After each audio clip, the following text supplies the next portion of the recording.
Good morning and welcome back to Fresh. I'm Julie Dilorenzo, your host for this segment, and we're going to talk about living green, literally.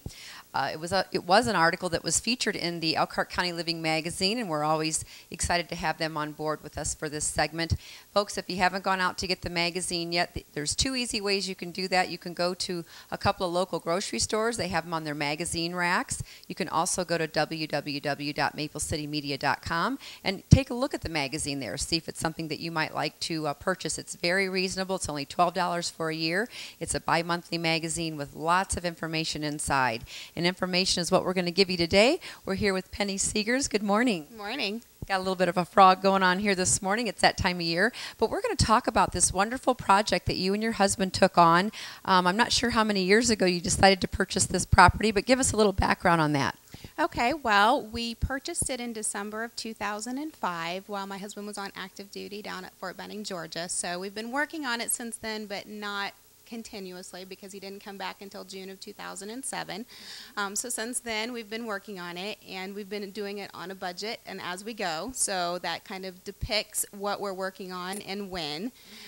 So, you know, and it used to be an old church camp building, and it's something that we've always done. We've been married for 17 years, and we've always wanted to take a old structure and make it something new and unique and something that fits our unusual family. Well, you've got a lot of property out here in a large building. How many square foot do we have here? It'll be 7,000 square feet when it's done. Wow, that's great. And some of the things that we want to feature today is how you decided to renovate this, of course, keeping it economical, of course, and going out and getting things that people might think, you know, aren't remodel or new building quality, but really it is. Give us some of your secrets. Well, a lot of the things that we've done is gone to the lumber stores and bought lumber that's cracked a little bit or considered irregular, so we've picked it up at a discounted price, about 75% off or so.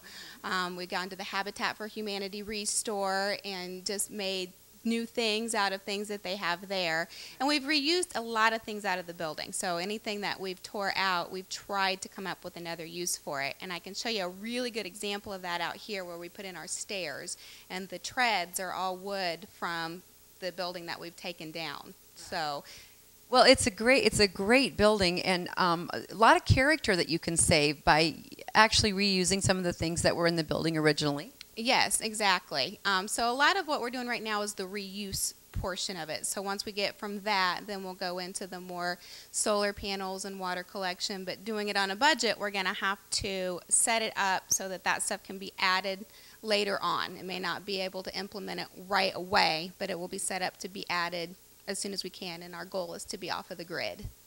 Well, there's a lot of things that people who are doing remodeling projects can do to stay green, stay affordable, and like you said, buying remnant pieces, maybe buying overstock product, that sort of thing. Now, what is it going to take? We're in the kitchen right now, and I find the cupboards very beautiful and interesting. Were those part of the building originally? No, they were not, but they are actually made out of reclaimed barn wood.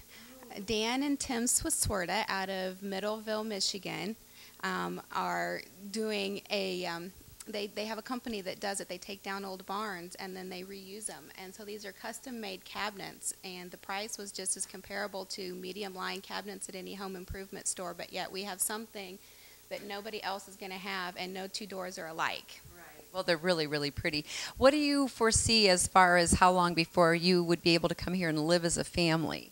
Well, we are shooting for spring as bare minimums livable, just so it's livable that we can move in, because we have 4 kids and my mother-in-law lives with us. So we have a family of 7 that is squished in a little house, and so the sooner that we can get here and work on it as we go, the quicker we can get it done. Well, it makes for a great crew to help you when you need some things done, and I think it's a great thing for people to come out and take a look at. You're on County Road 1 out here in Jimtown at the corner of Blaine and County Road 1 if people want to come by and take a look. Real quick, we want to mention where your husband is today.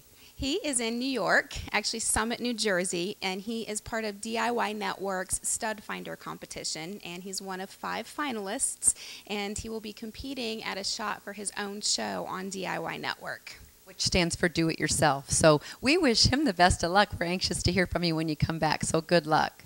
Thank you. Stay tuned, folks. We'll be back in a moment after this short break.